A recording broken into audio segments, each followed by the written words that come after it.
8 टीटू और चिंकी। डॉक्टर विमला भंडारी।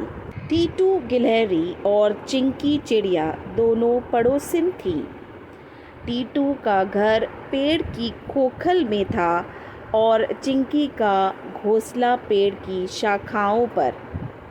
चिंकी जब दाना चुगने जाती तब टीटू सभी बच्चों का ध्यान रखती। एक दिन बच्चे आपस में झगड़ने लगे। टीटू के बच्चों का कहना था कि पेड़ उनका है। चिंकी के बच्चे भी यही बात दोहरा रहे थे कि पेड़ उनका है। लड़ते लड़ते बच्चों में झगड़ा बढ़ गया।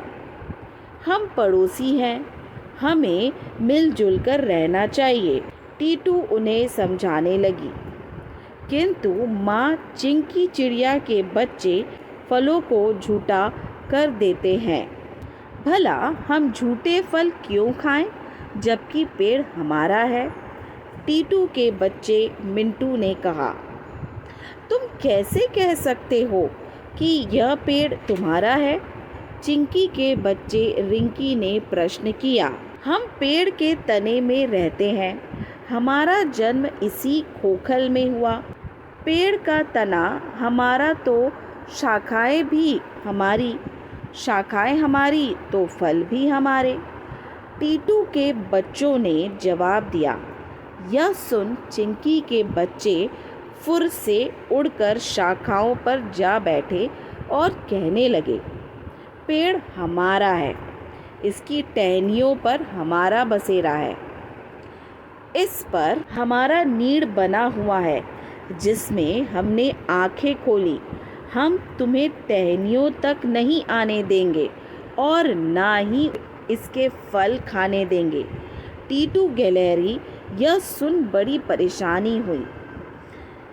बच्चे लड़ाई पर उतारू थे और एक दूसरे को पेड़ से भगाना चाहते थे।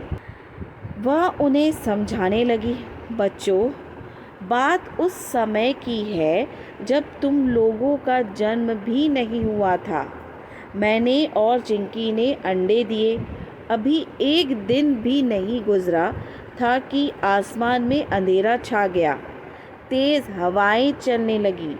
डर के मारे चिंकी शोर मचाने लगी। उसे डर था कि शाखाएं हिलने से उसका घोंसला नीचे गिर जाएगा, फिर उसमें रखे अंडे भी गिरकर फूट जाएंगे। तब मैंने और चिंकी ने मिलकर अंडों को घोंसले में सुरक्षित रख दिया। अभी कुछ देर हुई थी कि पानी बरसने लगा। पानी इतना बरसा कि नीचे बहता हुआ पानी हमारे घर तक पहुंचने लगा।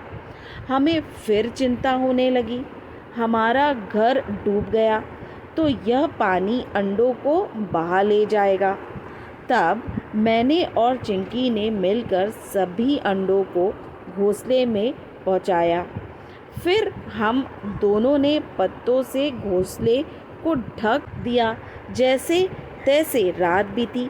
सुबह पौ फटने के बाद हमने राहत की सांस ली। तब से अब तक हम अच्छे पड़ोसियों की तरह आपस में मदद करते आए हैं। तब हमने समझ लिया कि अकेला चना भाड़ नहीं फोड़ सकता। बच्चे कहने लगे, चिंकी चिड़िया को यह पेड़ छोड़ना होगा, अपने बच्चों के साथ कहीं और चली जाए। चिंकी के बच्चे भी यही बात अपनी माँ के सामने दोहरा रहे थे। दोनों की माताएं समझा समझा कर थक गईं, पर बच्चे नहीं माने, अपनी अपनी जिद पर अड़े रहे। अंत में टीटू और चिंकी दोनों ने पेड़ छोड़ने का मन में विचार बना लिया। उधर बिल में छिपा सांप कब से यह तमाशा देख रहा था। आज उचित मौका देखकर वह बाहर निकला और पेड़ पर चढ़ने लगा। उसने सोचा पहले गिलहरी के बच्चों को निगलेगा, तभी चिड़िया ने देख लिया। वह जोर से चिल्लाई, सावधान टीटू बहन, सांप ऊपर आ रहा है। अपने बच्चों को बचाना उन्हें मेरे घोंसले में छिपा दो।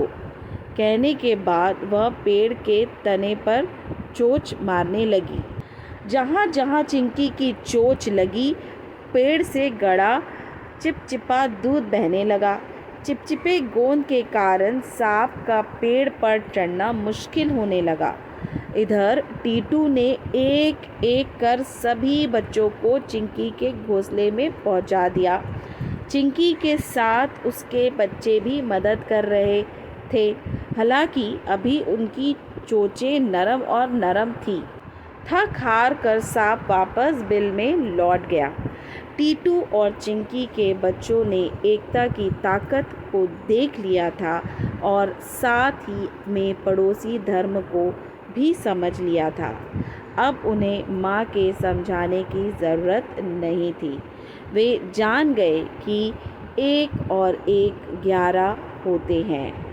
स्टूडेंट्स, अगर आपको वीडियो अच्छा लगा हो तो मेरे वीडियो को लाइक करिए, चैनल को सब्सक्राइब करिए, शेयर करिए, बेल आइकन ज़रूर दबा दीजिए ताकि आपको फर्दर नोटिफिकेशंस मिलते रहें।